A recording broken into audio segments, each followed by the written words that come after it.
So ayan po mga kabayan, bumili tayo ng lamesa kasi sinusubukan namin yung lamesa doon sa kubo ni Tatere, hindi kayang ilabas.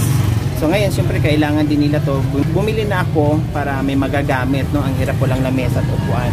So ito po, binili na natin. Then ano pa? Yung ano na-check na, no? Pwede ko lamesa. Yung maliit na kapatan. Magkano mga ganyan? Kampi by kampi lang po. O, data ni maliit yan. Maliit na. Magkano yan? 680, sir, yan. Yung Jasmine kasi yan. Jasmine makapal. Magandang klase. Opo. Kaya mas mahal ng konti. Yung store mo na ano? Upuan. Upuan. Dito. Hindi naman dyan po yan. Ay, wala. Partner sa ano? Kapatid sa lansa. Video. Sa partner.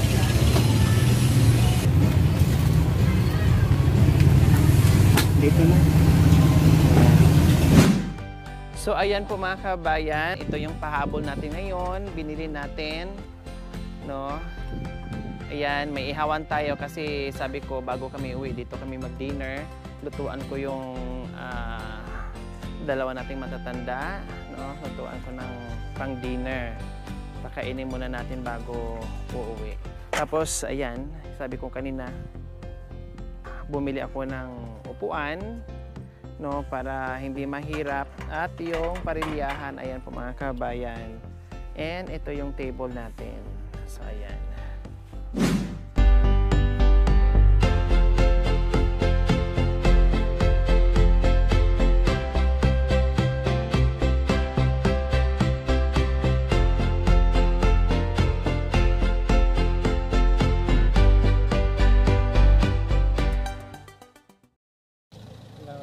Tatere, pahinga po muna kayo. Mamayang gabi, di nyo na matabihan to si Lola. Mga bata po yan. Maski mapagod siya. Ha? Maski mapapagod. Tinatabihan pa rin po kayo. Opo. Ah!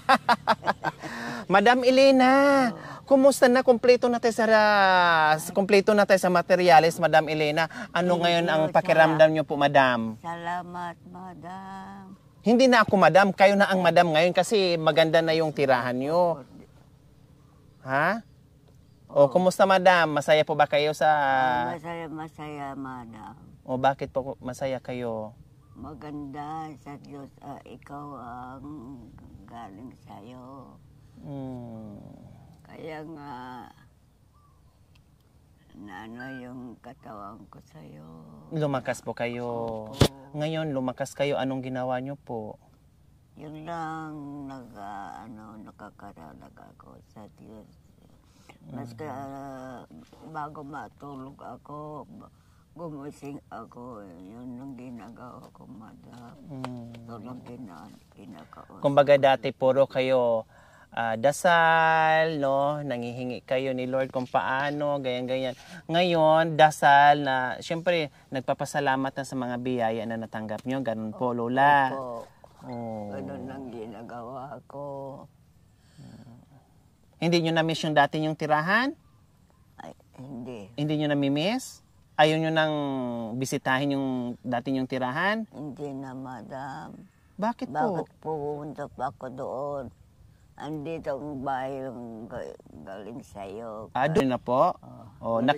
Nakabuo na siguro kayo, no? Opo. Kasi dati hindi kayo nakabuo doon sa luma nyong bahay. Dito nakakabuo na kaya kayo sa tingin nyo po? Opo. Ha? Opo. O ano yan? Kambal? Triplets? Opo. Kambal ta. Kambal ano? Kambal sa isip, dalawa tanang, hindi na ako nakita doon. Hindi na. Walang na ganito ang katawan Baka ko. nabuntis na rin kayo dahil maganda na yung kubo nyo kasi meron akong kakilala, 54 years old. Buntis. Buntis. Opo, nabuntis. Baka kayo ay Nabuntis din. Nabuntis din. Okay, may dala kaming merienda, Lola Elena. Thank you. Salamat, Madam. Dito na lang. Kayo naman po, Tatere, anong pakiramdam nyo ngayon na kompleto na po yung materialis natin at ang kulang dyan ay yung karpintero na lang natin, Tatere, para mabuo yung kusina at CR natin? Masaya po ba kayo? Masaya ako, madam, kasi nandito na lahat yung mga materyales. Bukod sa materyales, hihintayin lang yung karpintero. Pagdating ng Lunes, di trabaho na. Siguro mga 1 linggo, madam, ito matatapos. Anong gusto niyo po, Lola? Ito or ito? Anong gusto niyo? Ito lang sa akin, madam. Ayan, sa inyo. Sa inyo po, Lola. Yung gatas na dyan. Gatas. Gatas Gatas tinuang. o ito? Ay, nalamig. Malamig. Malamig.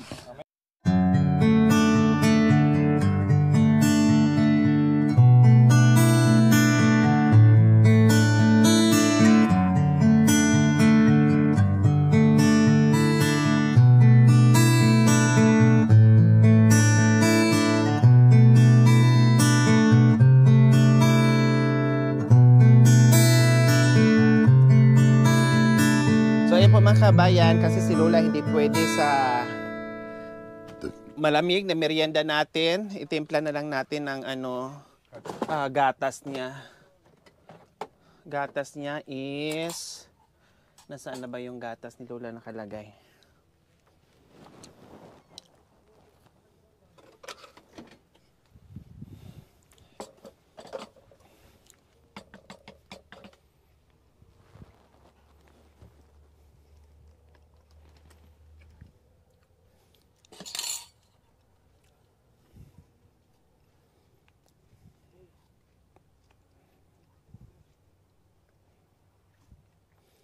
Yan, kung ilang scoop dapat yun ang sundin para makuha yung tamang nutrients niya. Nasaan kaya ang takip nito? Ay, kabay ka.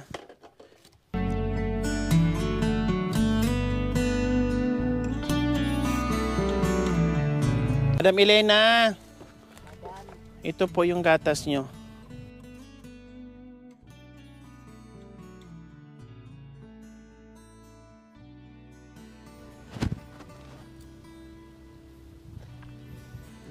Ganun talaga pag matanda na mahina na sa malamig na inumin, kaya magatas na lang si Lola Elena. Po mga kabayan, hirap po kasi pagdating sa kontak mga kabayan, no, para mas mabilis at madali mga kabayan, ginawa namin ay binilhan namin sila ng cellphone. Yung di keypad na po mga kabayan, na importante ay pag oras na kailangan namin sila kontakin, tawagan, kausapin, so matatawagan namin kasi nakakahiya naman kung lagi tayong nakikisuyo, no, at pupuntahan pa sila dito. So ngayon, ito, bago po ito mga kabayan, binili natin yung D-keypad, kaya ito yon Tatay Ray and Lola Elena, meron na kayong bagong cellphone. Para pag kailangan namin Tatay Ray, lalo na pag kumustahin namin kayo, no, ay agad-agad matawagan namin kay Tatay Ray. So ang gagawin nito, registered natin, lagyan natin ng SIM card, and then ituro sa inyo mamaya kung paano sagutin, no, kung paano mag-message, ha Tatay Ray? Okay, sige. So ayan po mga kabayan, bagong cellphone din lang po natin.